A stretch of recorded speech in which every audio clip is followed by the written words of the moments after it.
Hey there, and welcome to another casted game on, from what the spawn looks like, it's definitely going to be Lipany.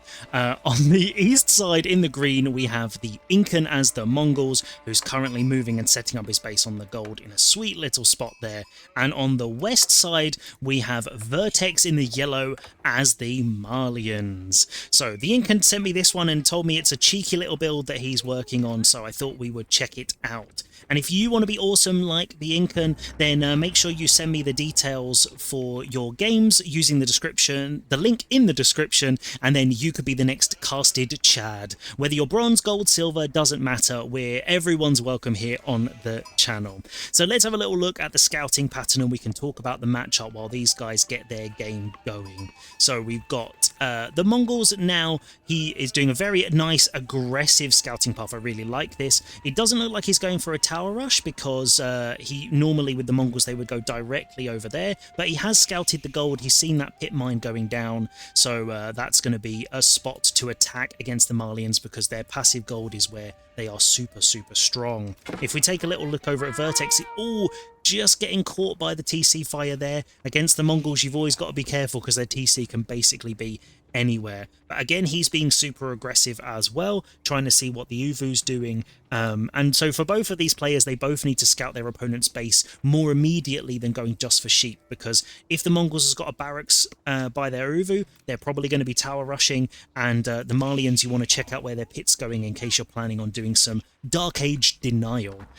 Also, something I saw in a casted game recently, while the Vertex's scout is getting a little peppering from the TC, shall we say, I found out that actually one thing that you can do, and I don't know if you all know this, I'm probably just very slow, you can actually park your scout here, or a unit, inside this square, like there, the villager, see, he goes there, and if you put one of your units inside that square of a gold mine, the Malians can't actually place their pit mine, which I didn't even realise. So actually just putting a unit there and on hold position actually completely denies the pit from even being built, and the villager just stands there with his thumb up his bum and his brain in neutral. So, you know, always good to remember. So it looks like from the way that the Incan's got his base set up, he's going for a fast feudal, and if we take a little look over at Vertex, it looks like he's going to potentially be going for a TC because he's already quite heavy on the gold at this stage. And both of these civilizations in the most recent patch got quite a nice little buff. So Deerstone's got an added bonus to make it even better, and also they got the Khan Hunters. We'll see when the archery range pops down if the Incan goes for that one. But there's the unit that buffs up the Mangadai, and also the Mangadai got a cost reduction or a cost adjustment, shall we say, so it's a little easier to mass them up. So we've got Deerstones for the Incan, so we might see some cheeky trade, but on this map, I think with that position, I think going Deerstones is a really nice one, and especially against the Malians, you tend to go very aggressive, because once they get all that passive income set up, it's a bit like leaving the Mongols to trade for 10 minutes. You're going to be in a really bad spot. We've got the Mansa Quarry coming up, so there's either going to be passive stone or passive gold, but looking at things, heavy on wood, getting lots of gold in, because the TC now costs gold and not stone. So that means that they will be able to actually get a second TC out, which seems to be what the meta is looking like at the moment for the Malians, which I think is really interesting because they've always been a bit of a one-trick cow boom, and now they can be a two-trick cow boom. So if we take a little look at what the Incan is doing, Deerstone's popping up, and then that YAM network immediately activating, and also gives access to the improved YAM network as well. And we can see that villagers are going over here ready to drop some production. I imagine we'll see an archery range, potentially a stables. There we go. Honestly guys, I'm not psychic, it's just from what I see. So there we go, the archery range is being built, and if we take a little look over, the Khan is causing some harassment, causing some trouble for these villagers. A fairly slow age up for the Malians, but it looks like he's getting his economy set up. He's only gone for the one pit mine as of yet, so maybe we're going to be seeing another one, but we can also see some production in queue now. let's have a little look. I've just realized that my computer volume is really, really high, so the game music is much louder than I'm used to, so if I'm shouting, I apologize, but I have been adjusting my microphone settings, so I hope you guys are finding quality a little bit better. We've got double produced Mangadai there, and then we're also going for the double produced double Mangadai. That's what we all want to see. Double. So these guys are amazing at harassment because they can run in, they can shoot while they're moving, and they're actually amazing if you can get the numbers. So I think this is going to be really interesting. We can see that Vertex has gone for his upgrade, so he's looks like he went for an upgrade in the stables, which I didn't recognize, and he's gone for double broadaxe, so we're still going heavy on the wood there. No units in queue as of yet, so these Mangadai are going to have free reign to run around. So the counter to Mangadai is static defenses and archers. Basically, they have no ranged armor, so they can run away, but they do get shot quite easily. There we go. So the second pit going up for Vertex, but it's been spotted out by the Khan, and the villager going to safety when the Mangadai pop over. So let's take a look. Look at these guys. The firing speed. One villager down already. And for the Malians, losing villagers is less important than other civilizations, but you really don't want to be losing them this early before your eco is fully set up. But look at that TC damage. They just go down like flies. So we also have a sofa coming out for Vertex, so it looks like he's going to try and cause some damage because they are like a mini knight, if you like, so they are going to be a little bit more difficult to stop with these Mangadai. We can also see in queue now that we do have some Khan's hunters coming across, which give them that increased attack range, so buffs them up nicely. But the Incan's going to have to be really careful not getting them caught out under the TC like that, because they take so much damage. It's going to be really hard to fight. But look at the kiting on this. The health of these sofas are just shredding away.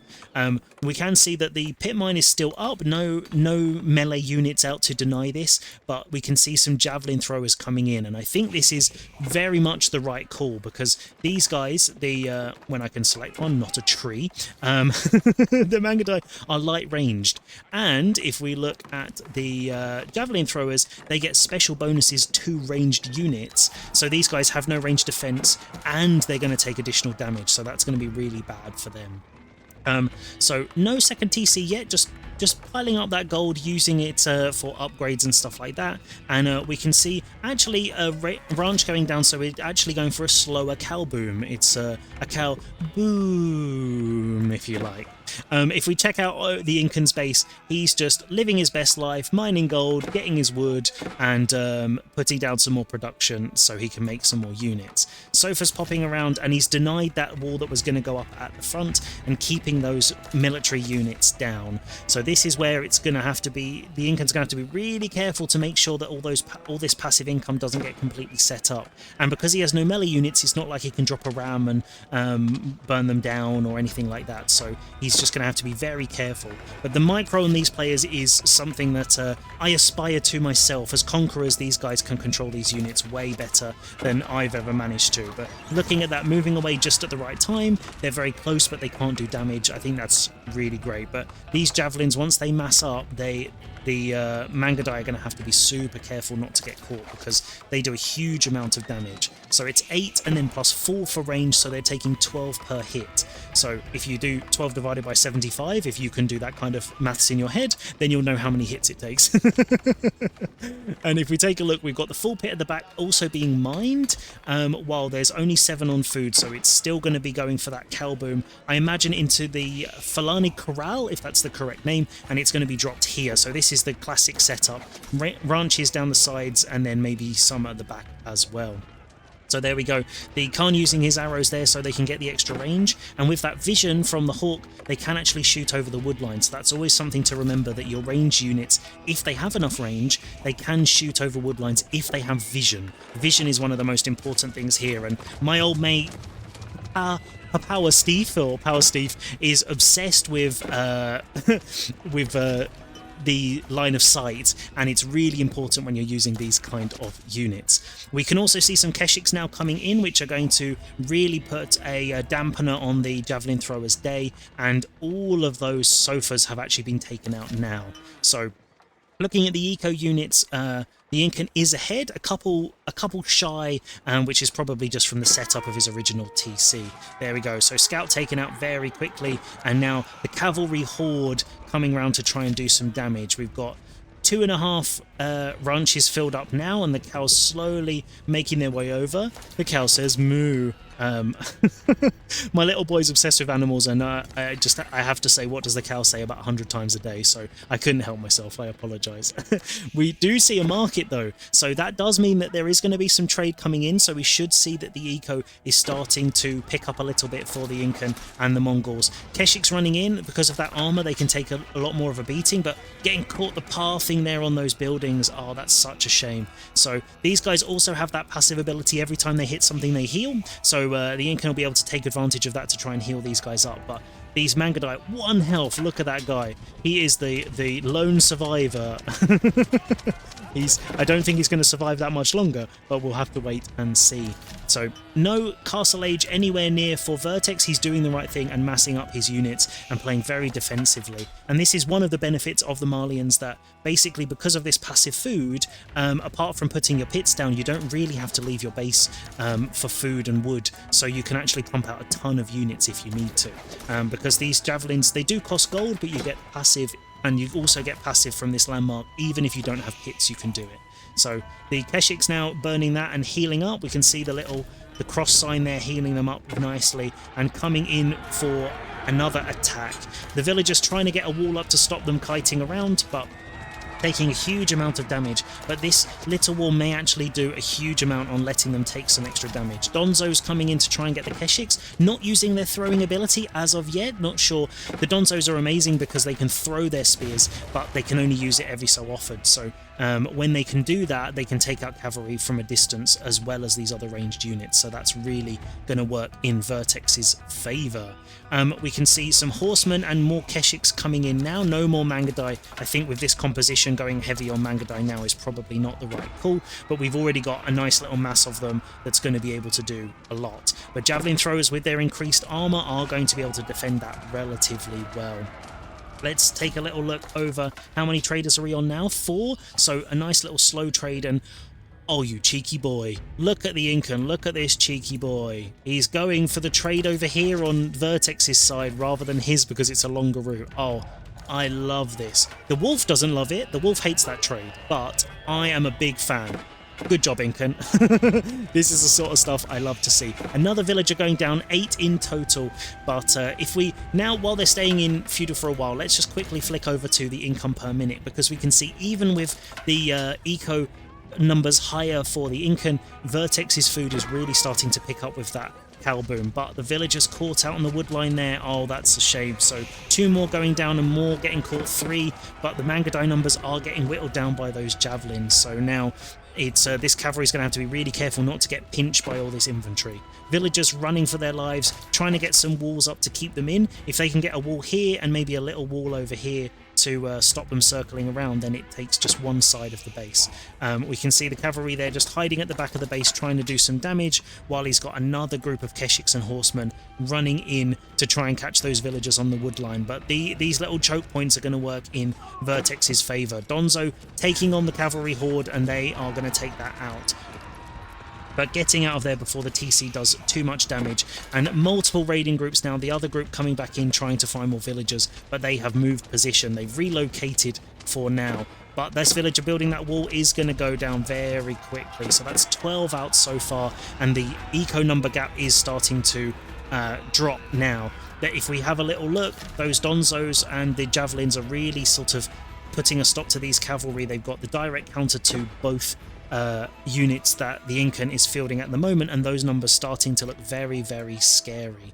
The eco is starting to settle out and balance now that trade is going, but if that gets discovered, then it's going to be a real damage to the Incan's economy. So raiding group number 1 running through the base and distracting the infantry as raiding number 2 hangs around out the outside. But Vertex knows what he's doing, he knows his games, and he's shifting onto both sides now, trying to protect his eco. And look at that, almost one-shotting that hunter there. So these guys are really, really important. You want to keep them alive because they do add such great value, and they also get that scouting falcon as well.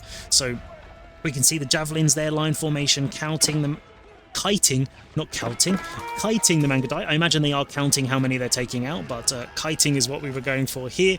And we can see the line formation there of the Donzos really keeping the rest of this cavalry in. So coming in for another little poke on that building, trying to get some of the resources that the Mongols get for that, while these Mangudai are slowly getting whittled down by that army. So there we go. As that building goes up, the Incan is going to get a nice little boost to his economy from that Mongol special ability. And if this pit goes down, that's going to hurt the Vertex's gold very, very badly. So if we take a little look over... Oh, no, we're not. Let's see what's going to happen here. Is he going to engage? Ooh, that's a... I'm not sure whether this is a good fight for the Incan at this stage, but we heard a siren. Where's he attacking? He's also attacking on the gold mine as well, but Vertex has got a couple of defensive units there. Villagers pulling back as one Mangudai caught out in the field and taken out. Oh dear. Poor guy, have a little rest now. You've done yourself proud. Let's take a little look back. So the tower going up on this deer to try and defend that as Vertex...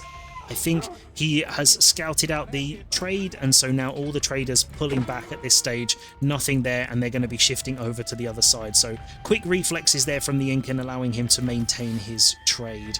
If we take a little look over, these guys are still mining that gold, and the little raiding party is now just 2 lonely Mangudai. 2 is a lonely number, but it's not as lonely as 1, and unfortunately now it's 1. And the big fight now is coming across in the center. Vertex pushing out towards the Mongol horde. Not all those villagers are going to fit into that tower, and that would very quickly be taken out by the Donzos, so we want to make sure we keep these villagers safe. And but the Incan wants that venison. He still needs to eat, so moving the Gur to a safer position and trying to mass up his units. If we see now 48 units for the Malians, still pumping those guys out, and because they're infantry, they are going to be easier to mass up than the cavalry mass we have here. The cavalry only challenge for the Incan is really a test of micro, but looking at these forces now, all of these look very scary. If we have 28 Donzos that are doing 14 per hit, that's a huge amount of damage no matter what they're hitting. And there's a warrior scout at the back trying to get the trade down, hitting one of those traders, but that eco is really popping off. If we have a look now, the big engagement, all the Donzos running forward, and the Mangudai trying to take out the spears so that the Keshiks can run in, but the javelins getting the Mangudai as they do it, and there we go. Those villagers are going to have to be sacrificed there, unfortunately, to the Malian god that is Vertex. There we go, and they've all gone down, and now this is going to be a bit of a touchy spot, I think, for the Incan. His military numbers are looking quite low. Eco pretty decent, food's a little bit lower, obviously with the passive cow boom. It looks like we're going to be getting close to a castle age soon with all the cow booms set up, and we've got even more of those in queue, almost to the maximum of 20. We're about halfway there now. So no more units in queue at the moment, but these guys, the javelins, don't mind going under the TC because they have that increased ranged armor, so they've got 4 ranged, so they don't really care about hanging under there a little bit longer than usual. We can see there's a warrior scout being chased, or a Sofer, sorry, being chased by some Keshiks there to keep him off the traders, and we're now up to 17, almost 18 in queue. Uvo being attacked now, action going on everywhere. They don't even know where to look. Donzo's quickly flicking around and hitting that cavalry. That's a huge hit there. All of those units are in real trouble. And even with the Yam network, with that increased movement speed, they're having a really tough time. Rams coming down now to take out all of that Mongol production, and the javelins keeping them away while the Donzos build them. So even the Keshiks that have that thing, now it's getting to that critical mass where the javelins can take out basically everything, even if they're not heavy units. And oh no, that's a huge fight for Vertex there. The Incans cavalry there is just melting, and he taps out. But stick around for the post-game review, and if you watch right to the end, I've got a recommendation of the next casted video that you should check out. And here we are just before GG was called to take a little look at how this game played out and what both of these players could have done differently to change the outcome. There we go. If we pause, and we can buy ourselves a little time. Not that Vertex would like to change the outcome because he won, but you know what I mean. So if we take a little look at the Incan's base, he had a nice little trade line set up. In the end, 17 traders, so he was all the way up to that tier 3 of that Mongol Silk Road bonus, which is very, very juicy. If we take a little look at this shorter route, they've got 40 each and then 4 and 4, so that's a pretty decent income there. If we take a little look at his base, he's got loads of production set up, but I think the composition he went for was actually really interesting, really good for raiding, but unfortunately it's very, very expensive. If we take a look at the Mangadai are 150 resources total, and the Keshiks are 200 total, whereas if we go over to Vertex's side, the javelin throwers are 120 and the Donzos are 90. So basically he can make the direct counters significantly cheaper. Obviously he doesn't have the mobility, but he could just stay in his base and use that defender's advantage, which is exactly what he did. These walls getting denied for such a long time was really good from the Inca and allowed him to circle around, because the last thing he wanted to do was to have to run all the way around the outside of here and to the back of the base. This wall never actually getting built because the Inca was floating around here like a butterfly, stinging like a bee, and getting all of those villagers on that wood line there. So in the end, both pits going up and this one not being taken out. But I think if the Inca had done a bit of a comp switch, he would have been able to maybe take out more of those units. But once those javelins are at such a big mass, that's really where it's difficult to contest them, like longbows, like Chuganu, like all those ranged units, because the DPS on them is absolutely insane. But also the micro requirement to use this kind of composition and to not take damage is very, very high, and I think he managed to pull in and pull out just at the right time. But also the Malian base really didn't help, because there were loads of these little choke points where the cavalry was getting caught, and as anyone who plays Age of Empires, you'll know that the cavalry pathing isn't exactly the best in this game. But I think the counter that Vertex did, where he went heavy Donzos, heavy Javs, definitely worked out for him. He'd got lots of his military tech, so he was doing even more damage, both players managing to get those. No improved techs, because the Incan was using all of his resources to double produce. But by this point in the game, double the military there to double, even though the eco is fairly even with the villager numbers being much lower, it definitely just meant that this cavalry heavy composition was going to get taken out, especially as the anti-cavalry units, the Donzos, can throw their spears as well and take out cavalry from range. So I think really interesting build. I'm really glad the Incan shared it with me, something that he's cooking, and I'm sure we're going to see even more of that from him. And if you enjoyed this game, make sure you check out the link that I've put in the cards so you can check out another really amazing casted game. But have a great day whatever you're doing, whether you're a Mongol, a Malian, or any other civilization. Have a great day on the ladder, and I will see you next time.